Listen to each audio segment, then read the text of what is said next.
When it comes to sell your product, you dive in headfirst with all your power and features of your product, right? But still, even after putting all the good things about your product in front of your prospect, giving your best offer possible, you end up with so called maybe later.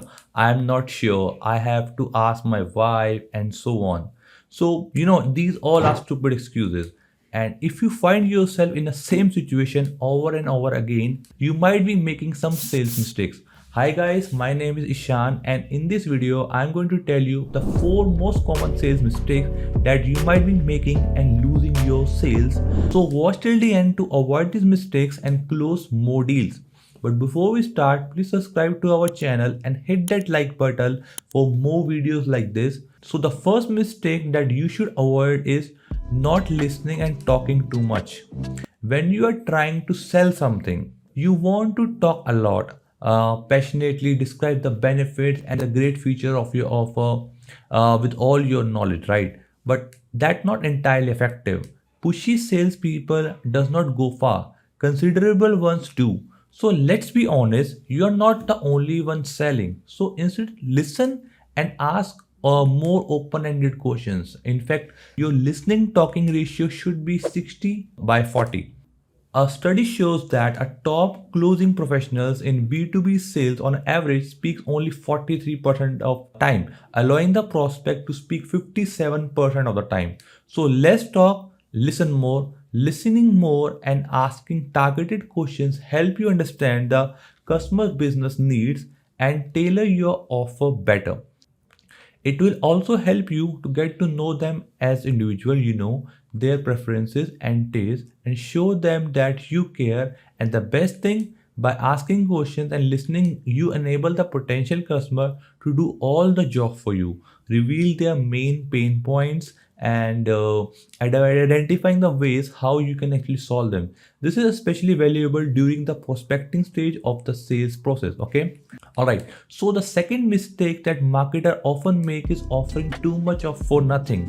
This is a direct negative spin-off of talking too much. In trying to win the customer, some marketers tend to offer too much help for nothing. In this way, become an unpaid consultant. Being helpful is of course a plus, but there should be a limit. Okay. Prospects love to ask for information and advice even when they don't intend to actually buy anything. Don't forget that information is power. So, in your attempt to win the prospect heart, you may give out too many insights without getting anything in return. Don't give out free consultation. Instead, offer solutions to a problem in a form of your sales offering, like talking about solutions. Okay, let's move on to the next mistake, that is not focusing on solution. This tip may be old, but it's probably the most important one. As a marketer, you would be drawn to post about all the cool feature of your product or service.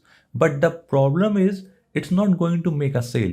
Instead of describing the bells and the whistles, you would better focus on how your product can solve the most critical problems your prospect is trying to tackle. For example, if you are selling email traffic like I do, instead of like flaunting about ebook or free tools you have on your website, you need to tell your prospect how working with you will solve their web traffic problem, or the solution that can actually get them more sales or their better ROI.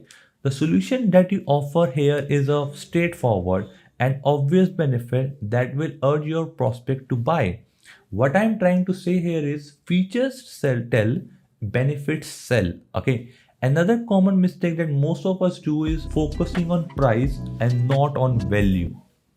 If you believe that the price will sell the product, you are trapped in an illusion and it's time to snap out of it. Yeah, I'm really sure about it because I have been in this sales for over 6 years now. So, because B2B buyers want trusted advisors.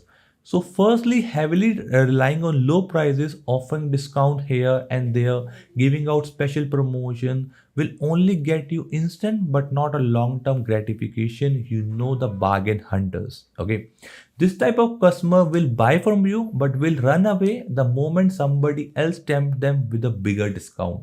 So do you really need such kind of buyers? And secondly, even though price is traditionally viewed as a decisive factor and almost all the customer demand lower prices or bargaining price, they won't buy a product just because it's cheap. They will buy a product that is valuable for them. And if the value is substantial, all the customer will pay a bigger price. All you need to do is to remind a prospect that buying cheap often results in poor quality and higher cost in the long term. Buying more expensive quality means more value and lower cost down the road. So these were the most common mistakes that may seem small but can affect your sales a lot. So avoid them and win more clients, and don't forget to follow me for more valuable stuff like this. Okay. Until next time, cheers. Bye bye.